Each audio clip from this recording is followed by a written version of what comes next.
Je représente la team Montaigne avec 4 autres étudiants qui étudient actuellement au lycée Montaigne ou qui sont des anciens élèves de Montaigne.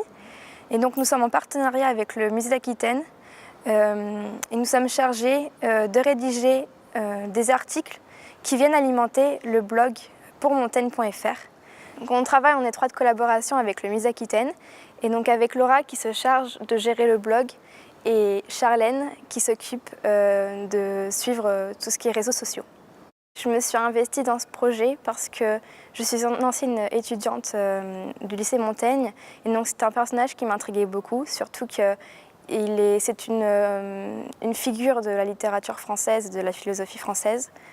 Et puis en plus de ceci, travailler avec le musée d'Aquitaine qui est un musée quand même assez important sur Bordeaux me permettait d'acquérir une expérience assez riche, de découvrir un petit peu le financement participatif, les dessous, les coulisses de tout ce projet et de collaborer aussi donc, avec des community managers, avec des professionnels de la communication et des conservateurs du musée.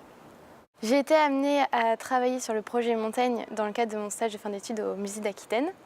J'ai d'abord été amenée à chercher, à me documenter sur le sujet, à comprendre Montaigne et ce grand personnage de la Renaissance dans le cadre donc, de la rédaction d'un dossier de presse qu'on a mis à disposition des publics avec la chargée de com. Ensuite, on a élaboré tout ce qui était page projet donc sur Culture Time, la plateforme de dons en ligne sur laquelle on peut faire un don pour restaurer le monument de Montaigne. Et enfin, j'anime tout ce qui est réseaux sociaux, donc sur Facebook, Twitter, tous les réseaux sociaux sur lesquels on peut retrouver Montaigne et le musée d'Aquitaine. Je coordonne les publications des articles sur le blog pourmontaigne.fr. Donc c'est tout un circuit de relecture. Et puis en amont, je leur fournis aussi toute la documentation, les images iconographiques, les images d'archives, pour qu'ils puissent avoir un socle pour rédiger leurs articles.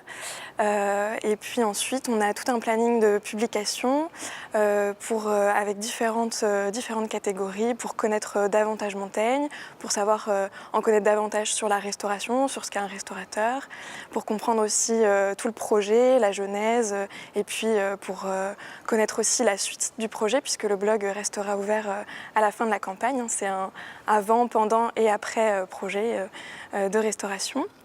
Et puis aussi découvrir ce qu'est un cénotaphe et le but de cette campagne.